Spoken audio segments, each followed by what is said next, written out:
Então vamos lá, uma aula importantíssima que é a aula do processo nos tribunais, né?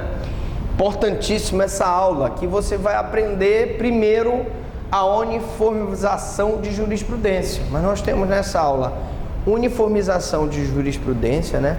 Declaração incidental de inconstitucionalidade e rescisória. Então, muito importante. Vamos lá, sem mais delongas, uniformização da jurisprudência. Gente, a uniformização da jurisprudência é um incidente instaurado no julgamento do recurso ou da causa originária, cujo objetivo é a uniformização da jurisprudência. Nós vimos aqui nesse exemplo do recurso ordinário, em que o recurso foi interposto, a parte foi intimada para contrarrazoar, o Procurador-Geral da República deu o seu parecer, revisor deu voto, relator deu voto, revisor deu voto. Quando chegou aqui na turma, eu tive um voto favorável, tá meio ruim essa canetinha, vamos usar a vermelhinha. Um voto favorável, não foi? Um contrário, outro favorável, outro contrário e outro favorável. Então, gente, eu tenho aí uma desuniforme, uma decisão não unânime. E dessas decisões não uniformes, nós não temos segurança jurídica, né? Porque 2 ministros do STJ, do Supremo, podem votar contrário num recurso. E aí, professor Franklin, e aí surge para nós a necessidade de uniformização da jurisprudência, que é forçar com que as decisões se tornem uniformes para haver melhor segurança jurídica e até depois, com a uniformização, se criar uma súmula vinculante, né? Então, o julgamento de recurso de causa originária perante a turma, câmara ou grupo de câmara é um dos pressupostos para a instauração do incidente. Eu mantive aqui o exemplo e fiz de propósito essas divergências aqui para dizer que um dos pressupostos para a instauração do incidente é o julgamento de recurso ou de causa originária perante turma, câmara ou grupo de câmara. É que eu tenho uma turma, né? Poderia ter uma câmara. Julgamento de aqui eu tenho um exemplo de um recurso ordinário, mas poderia ter um exemplo de um recurso especial, poderia ter um exemplo de um recurso extraordinário. O julgamento, se vocês quiserem colocar aqui, e que nesse julgamento a decisão não seja uniforme, certo? Então, vamos lá. A mudança, né, de numeração se dará ao fato de que a impugnação ao cumprimento da sentença constituirá quadro autônomo. Gente, o que eu quero dizer é o seguinte, em linhas gerais: quando há uma divergência aqui, não há segurança jurídica para o jurisdicionado. Se eu não tenho a decisão uniforme, ora, a parte que perdeu vai dizer, poxa, mas foi 3-2, 2 ministros foram a favor da minha tese. Então isso vai gerar o quê? O inconformismo da parte. Se essa decisão for proferida pelo STJ, provavelmente ele vai recorrer para o Supremo para buscar, vamos dizer assim, mais ministros que acolham a sua tese de defesa, vamos supor. Então, impugnação ao cumprimento da sentença se dá pelo inconformismo. Eu mesmo, uma vez, tive uma sentença desfavorável às minhas pretensões, mas a sentença foi tão bem feita que eu não quis impugnar o cumprimento da sentença. Eu realmente me curvei aos argumentos. Não, realmente era, inclusive, nossa querida desembargadora Albanira Bermegui que proferiu essa sentença, e foi uma sentença tão bem feita que eu digo, não vou impugnar. Então, a impugnação ao cumprimento da sentença se dá quando a parte não sente essa segurança jurídica quando há uma decisão não unânime. Então eu tenho uma divergência, um outro pressuposto, a divergência prévia ou ocorrida durante o julgamento sobre a tese jurídica a ser aplicada. Gente, não há uma divergência aqui? Eu tenho uma turma com 5 ministros, 3 votaram a favor e 2 votaram contra. Há uma divergência, não há? E a suscitação do incidente. Bom, aí vamos lá. Feito esse julgamento aqui, dado provimento ao recurso ordinário, os próprios membros lá da turma vão dizer: epa, mas vamos suscitar esse incidente, porque tu já pensaste, quando eu tiver outro julgamento parecido, de novo vai acontecer isso, 2 votam contra, a favor, vamos tentar ver mais argumentos para tentar convencer os 2 que votaram contra, para ver se a gente traz para uniformizar a jurisprudência. Eu estou só reforçando essa explicação para vocês entenderem a importância da uniformização da jurisprudência. Aí temos então a suscitação do incidente, suscitar o incidente. Quem tem legitimidade, gente, para arguir a uniformização da jurisprudência? Qualquer juiz do órgão julgador do recurso. Então aqui eu posso ter o próprio relator como quem vai arguir, ou o revisor, né? Ou mesmo esses 2 desembargadores aqui, esses 2 ministros aqui, um homem e uma mulher, que foram um voto divergente. Eles podem suscitar as partes nas razões de recurso ou em petição avulsa. Não? Quando desse recurso ordinário a parte sucumbente recorrer para o Supremo, se isso aqui for julgado, imaginemos que tenha sido julgado pelo STJ, tá? A parte recorrente, quando entrou com recurso extraordinário perante o Supremo, ela vai logo suscitar a uniformização da jurisprudência, tá? Ou as partes em petição avulsa.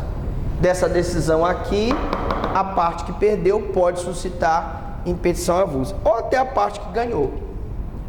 Efeitos da súmula têm força vinculante apenas para o caso concreto. Suscitada a uniformização de jurisprudência, tá? E aí vamos lá. Vamos fazer aqui uns... Posso apagar isso aqui? Suscitada a uniformização de jurisprudência, eu vou ter aqui, vamos fazer o seguinte, vamos supor que dessa decisão que nós vimos aqui, ele entre agora com recurso extraordinário, tá? RE. Mesmo esquema. Eu tenho aqui a intimação da parte contrária, o RE tem prazo de 15 dias, né? Parte contrária para contrarrazoar. Então, vou botar aqui contrarrazões também no prazo de 15 dias. Novamente, eu vou ter, depois das contrarrazões, a intimação do PGJ para se manifestar com custos legis. Se nesse recurso especial eu tiver uma petição avulsa de uniformização de jurisprudência,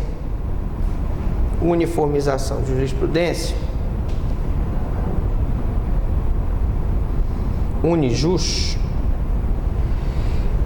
eu vou ter de novo a figura do relator. Se o crime for punido com reclusão, vou ter a figura do revisor. E novamente eu vou ter aqui o julgamento, que vai ser, normalmente é feito pelo pleno, tá? Então eu vou reunir todos os ministros aqui. Não vou perder muito tempo desenhando o ministro, né? Mas assim, suponhamos que estejam aí os 11 ministros do Supremo, 1, 2, 3, 4, 5, 6, 7, 8, 9, 10, 11. Estejam os 11 ministros do Supremo lá. E além de se manifestar sobre recurso ordinário, eles vão se manifestar sobre a uniformização de jurisprudência. Se todos os 11 ministros chegarem ao consenso de que é X e não Y, essa decisão X vai ter efeito vinculante para o caso concreto. Atenção, preste atenção. Nós não estamos falando, gente, em criação de uma súmula vinculante. Nós estamos falando de uma decisão em uniformização de jurisprudência. A uniformização de jurisprudência tem força no caso concreto. Força no caso concreto. Então, nessa decisão aqui do RO, a súmula tem força vinculante apenas no caso concreto. Então, no caso concreto. Por quê, gente? Porque nós não estamos falando aqui de uma ação declaratória de inconstitucionalidade, cuja força vinculante é erga omnes. Não, nós estamos falando de uma uniformização de jurisprudência numa decisão que não foi unânime num recurso ordinário. Deu para entender isso, gente? Tranquilo? Bom, então o artigo 555, parágrafo 1º, prevê um incidente de uniformização da jurisprudência suscitado exclusivamente pelo relator. Então, como eu disse, o relator pode suscitar um incidente e com isso eu termino a parte de uniformização de jurisprudência. Simples, fácil, tranquilo. Vamos agora falar da ação da declaração de inconstitucionalidade, tá? Declaração de inconstitucionalidade. Bom, o que é declaração de inconstitucionalidade?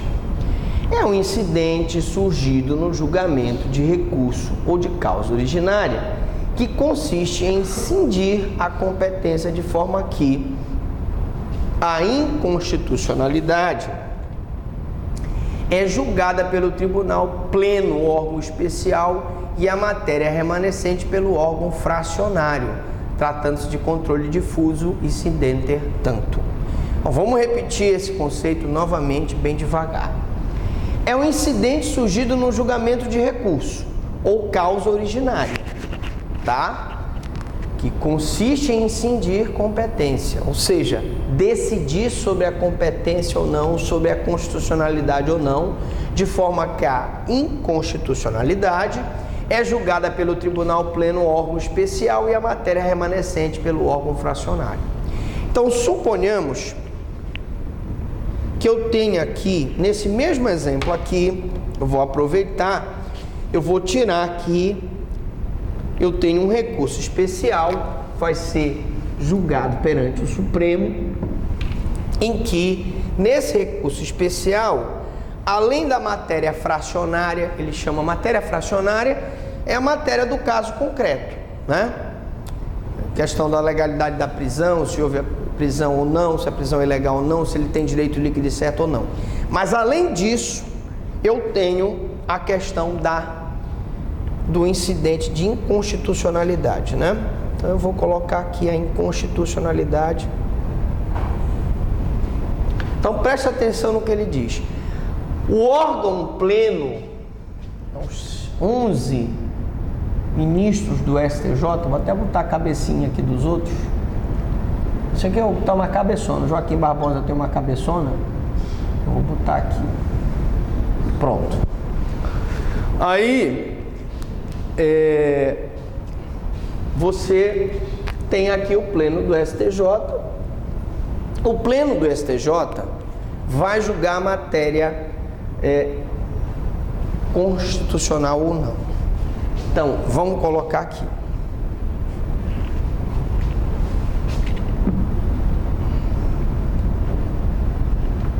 A arguição de inconstitucionalidade, arguição de inconstitucionalidade é julgada pelo pleno. E o recurso especial, a matéria do recurso especial, é julgado pelo órgão fracionário. Imaginemos que seja uma turma do Supremo formada só de 3 ministros. Esses 3 ministros que formam essa turma é que vão julgar a outra parte do recurso extraordinário.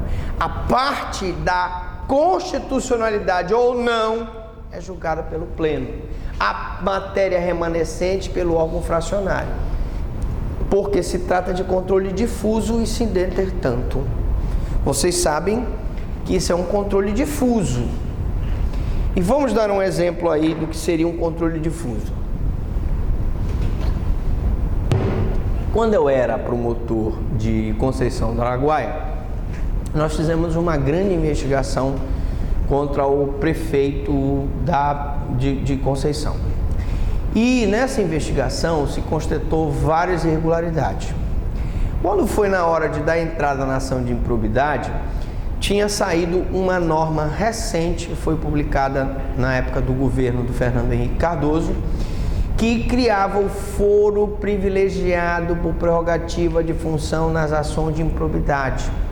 Com esse foro privilegiado, o prefeito teria que ser julgado, tá, pelo Tribunal de Justiça do Estado e não pelo juiz da comarca, por improbidade administrativa.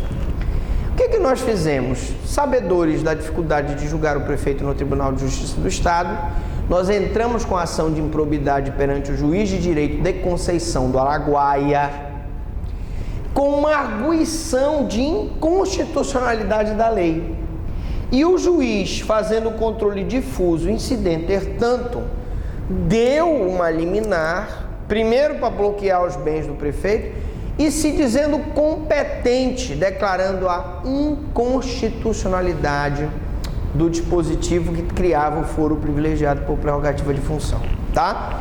Então, no nosso material, e nós fornecemos para vocês, tem lá o modelo, inclusive essa ação que nós demos a entrada. Então, existe um controle incidente tanto, né? Quem pode entrar com essa ação declaratória de inconstitucionalidade? Eu tenho a legitimidade para arguir a inconstitucionalidade às partes, né? O Ministério Público, no caso eu arguí na condição de promotor de justiça, como funcionar como parte, ou custos legis. Eu tanto posso arguir como parte, no caso eu era o dominus litis, eu estava entrando com a ação de improbidade administrativa, ou como custos legis, né? E momento para arguição, qualquer momento antes do julgamento no tribunal. Então eu posso arguir, gente, desde a petição inicial até chegar no Supremo. Uma das coisas que nós vimos quando nós falamos do recurso especial e do recurso extraordinário, vide aula de recurso especial extraordinário, é que um dos pré-requisitos para a admissibilidade do recurso especial e extraordinário é o pré-questionamento da matéria. Então você faz esse pré-questionamento desde as tenras instâncias iniciais. Professor, mas eu não fiz, eu esqueci. Qual é o recurso que a gente pode utilizar para fazer o pré-questionamento quando eu esqueço de fazer primeiro grau? Já expliquei isso. Os embargos de declaração. E nesse caso, ele se descaracteriza um pouco a função dele e vai ser uma fonte de pré-questionamento da matéria. Tá? Bom, efeitos da declaração de inconstitucionalidade. A decisão do Tribunal Pleno, órgão especial, acerca da inconstitucionalidade ou constitucionalidade, vincula o órgão fracionário. Então, se o Pleno decidir que é inconstitucional, essa galera toda reunida aqui, dessa galera toda, esses 3 aqui vão julgar a matéria fracionária, não é? E esses 3 aqui, eles estão vinculados ao tribunal. Vocês entendem que a turma que compõe essa turma aqui, eles são os mesmos que estão aqui no pleno. Aqui é todo mundo reunido. Então, esse pleno se divide em turmas. E essas turmas aqui estão vinculadas pela decisão do pleno. Isso me parece óbvio, né? Não vão errar isso numa prova da OAB de concurso público. Bom, os órgãos fracionários dos tribunais não submeterão ao plenário ou ao órgão especial a arguição de inconstitucionalidade quando já houver pronunciamento destas ou do plenário do Supremo sobre a questão. Então, se o pleno já se manifestou e já bateu o martelo e disse que é inconstitucional, essa inconstitucionalidade repercute aqui, essa inconstitucionalidade repercute aqui, e todas as turmas ou câmaras ou sessões deverão seguir o que o pleno decidiu, até por uma questão aí de hierarquia mesmo, tá? Bom, tratando-se de inconstitucionalidade arguída em recurso extraordinário e o Supremo a declarar facear a comunicação ao Senado para suspender a execução da lei. E aí, gente, pasma, nesse episódio que eu contei de Conceição do Araguaia, depois que eu entrei com essa inconstitucionalidade, vários promotores a nível nacional entraram, isso prejudicava a atuação do Ministério Público a nível nacional, e felizmente o Supremo bateu o martelo e disse que a lei era inconstitucional. Aí o Supremo então declarou inconstitucional e mandou comunicar ao Senado para suspender a execução da lei. E o Senado tem que suspender a execução. Aí todas aquelas decisões que haviam remetido processo de improbidade do prefeito para o Tribunal de Justiça do Estado, voltou tudo para a comarca de origem. Porque o Supremo mandou o Senado comunicar que aquilo era inconstitucional. Deu para entender? Tranquilo? Fácil? Beleza. Aí, vamos falar da homologação de sentença estrangeira. Eu tinha me esquecido. Muito importante para você que vai fazer a OAB, você que vai fazer concurso público, você que está estudando concurso, homologação de sentença estrangeira. Essa aula é um misto, né? Eu tenho aí a uniformização de jurisprudência, a declaração de inconstitucionalidade. Agora vamos ver a uniformização, a homologação de sentença estrangeira. Então vamos lá. O que é homologação de sentença estrangeira? Introdução. Vamos introduzir o tema. A sentença proferida por um tribunal estrangeiro não tem eficácia no Brasil, senão depois de homologada pelo Supremo. Beleza. Até aí tudo bem, né?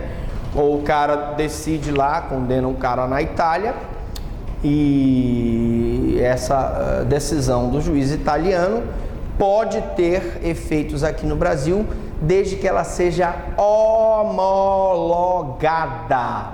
pelo Supremo Tribunal Federal. Vamos lá. E aí eu tenho pressupostos para homologação da sentença estrangeira. Primeira situação, haver sido proferida por juiz competente. Então, eu não posso permitir, por exemplo, o Brasil não permite tribunal ou juízo de exceção. Imaginemos, por exemplo, que aquele americano que praticou aquele atentado em Boston, ele ficou vivo, um dos irmãos morreram e ele ficou vivo, não foi isso? Ele fosse condenado pelo tribunal de Guantánamo, que fica em Cuba. O Brasil considera aquele tribunal um tribunal de exceção. Se ele é um tribunal de exceção, aquela condenação no tribunal de Guantánamo, ele não poderia ser cumprido aqui no Brasil, porque o Brasil não não considera como proferida por juiz competente. Começa por aí, tá? Então, tribunais de exceção, juízes incompetentes que o Supremo considera o cara era juiz que tinha uma atribuição e acabou por uma questão de tribunal de exceção condenando uma pessoa. O que é um tribunal de exceção? É aquele tribunal que julga crimes de guerra e ele não respeita as regras de convenções e direitos internacionais, em que dá permissão ao contraditório e ampla defesa, ele nega o contraditório e ampla defesa, ele nega, por exemplo, a questão ele permite a tortura, né? Lá em Guantánamo, que a gente ouve falar, é que se permite a tortura para a confissão dos presos. Então, por esse motivo, o Brasil não aceita uma decisão proferida pelo Tribunal de Guantánamo. Citação das partes ou verificação legal da revelia. Também o Brasil não vai homologar uma sentença estrangeira se a parte não foi devidamente citada. Aí não tem como, tá? Ou houve a homologação da revelia, certo? Vamos lá. Trânsito em julgado e revestimento das formalidades legais para execução no lugar em que foi proferida. Trânsito em julgado. Se a sentença não transitou em julgado e ainda cabe recurso, não tem como haver execução provisória no Brasil. No Brasil não há execução provisória da sentença, principalmente criminal, tá? Existe execução provisória no cível? Existe, mas não existe execução provisória no tribunal. No criminal, porque aí, enquanto a sentença não transita em julgado, existe o princípio da presunção de inocência, tá? Autenticação e tradução oficial. E aí a sentença estrangeira, qualquer que seja a língua, ela primeiro será traduzida por um tradutor juramentado, que hoje em dia tem concurso para tradutor juramentado, e isso vai fazer com que essa tradução ela seja importante para que o Supremo possa decidir. E não ofender a soberania nacional, a ordem pública e os bons costumes. Também não vai ser dado cumprimento à sentença estrangeira se tratar de uma sentença que o Brasil acha que é contra os bons costumes, né? Você sabe da história dos 3 estrangeiros que foram pegos lá na Arábia Saudita agora, que aconteceu? Era um brasileiro, um argentino e um americano, não sabe? Vocês não sabem? Não sabem o que aconteceu? Bom, os 3 brasileiros foram lá, o brasileiro tal, e se juntaram lá com o pessoal da Argentina, se juntaram com o americano lá, começaram a assediar as mulheres da Arábia Saudita. Polícia árabe, isso na época lá da festividade de Meca, tem uma época que eles vão lá ver Meca e tal. E aí, os 3 foram condenados a chibatadas. 100 chibatadas para cada um. Chegou, era um americano, um argentino e um brasileiro. Aí o juiz árabe chamou o americano e disse: olha, tu vais pegar 100 chibatadas. Aí o americano disse: o seu povo é um povo dominador, vocês são imperialistas, vocês exploram os outros países, então vou te dar 100 chibatadas, mas você tem direito a que hoje é festividade de Meca, então você tem direito a um pedido. Ele disse: tudo bem, quero que o senhor coloque um travesseiro nas minhas costas. Aí o cara amarrou o travesseiro, lá pela 50ª chibatada, o travesseiro caiu e o americano ainda pegou 50 chibatadas. Tudo bem, beleza, tranquilo. Chegou o argentino: bom, senhor argentino, o senhor é um povo arrogante, metido a besta, querem sempre ter razão, são, né? Querem ser melhor do que os brasileiros e tal. O senhor vai também pegar 50 chibatadas, mas o senhor tem direito a um pedido. Tá bom, qual é o pedido? Eu quero 2 travesseiros. Tá bom, deu aí. Quando chegou lá na 50ª, caiu o primeiro travesseiro, o argentino continuou, mas ainda pegou 25 chibatadas. Chegou o brasileiro. Aí o juiz árabe disse: meu amigo, você é brasileiro, você é gente boa, povo alegre, gosta de futebol, mulheres bonitas, samba, né? Carnaval. Olha, eu vou te dar o direito a 2 pedidos, porque tu és brasileiro, mas 2 pedidos? Bom, beleza. O brasileiro disse: primeiro pedido, eu quero pegar 200 chibatadas. Eu disse: rapaz, você ainda, além de ser brasileiro, ainda é corajoso. Se o segundo pedido, coloca o argentino aqui atrás. Bom, Esse tipo de sentença da chibatada não pode ser cumprida aqui no Brasil, gente, porque ela não pode. Sentença de apedrejamento lá no Irã, né? A mulher que é pega no adultério, ela é apedrejada aqui, isso não vai ser cumprido porque ela viola a ordem pública e os bons costumes brasileiros, né? Então, competência para homologação da sentença estrangeira. Atenção, gente, homologação de sentença estrangeira é da competência do presidente do